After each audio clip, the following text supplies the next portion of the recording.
கலைச்சொற்களில் part 22. Conjunction அப்படின்னா என்னென்னா இணைப்பு சொல்.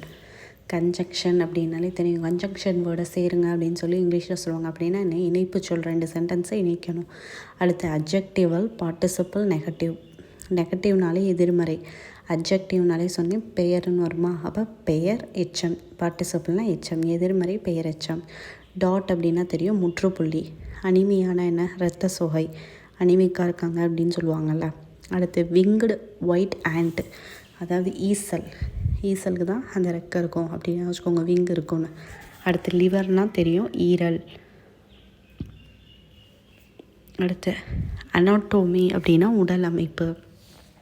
அனாட்டோமி அப்படின்னா உடல் அமைப்பு. அனாட்டோ எப்படின்னு ஞாபகம் வச்சுக்கலாம்னா அனாட்டோ. ஓகே, பார்த்துக்கோங்க. உடல் அமைப்பு உங்களுக்கு ஷார்ட்கட் தெரிஞ்சால் நீங்கள் சொல்லுங்கள். அடுத்து டைஜஸ்டிவ் ட்ராக்ட் அப்படின்னா டைஜஸ்ட்னாலே என்ன? உணவு பாதை. டைஜஸ்ட் ஆகணும் என்னது? உணவு. ஸோ உணவு பாதை. அடுத்து மேக்னிஃபையிங் கிளாஸ் அப்படின்னா உருப்பெருக்கும் கண்ணாடி, உங்களுக்கே தெரியும். அடுத்து ஃபர்னாஸ் அப்படின்னா உலைகள். ஃபர்னாஸ் உலைகள். அதாவது ஃபர்னாஸை நீங்கள் ஃபர்னிச்சர் ஞாபகம் வச்சுக்கோங்க. ஃபர்னிச்சருக்கு உலை வச்சிடாதீங்க ஞாபகம் வச்சுக்கோங்க. ஃபர்னிச்சருக்கு உலை வச்சிடாத. ஃபர்னாஸ் அப்படின்னா உலைகள். கன்ஜக்ஷன் அப்படின்னா இணைப்பு சொல். அட்ஜெக்டிவ்னா பெயர். ஸோ பெயர் எச்சம், எதிர்மறை பெயர் எச்சம். டாட்னா முற்றுப்புள்ளி, அனிமையான இரத்த சோகை.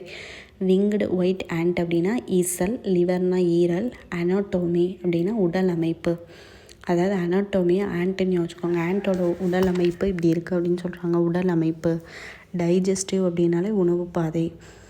மேக்னிஃபைங் கிளாஸ் உருப்பெருக்கும் கண்ணாடி. ஃபர்னாஸ் அப்படிங்கிறது ஃபர்னிச்சரை நீங்கள் எதுவும் பண்ணாதீங்க, உலை வச்சிடாதீங்க, உலைகள்.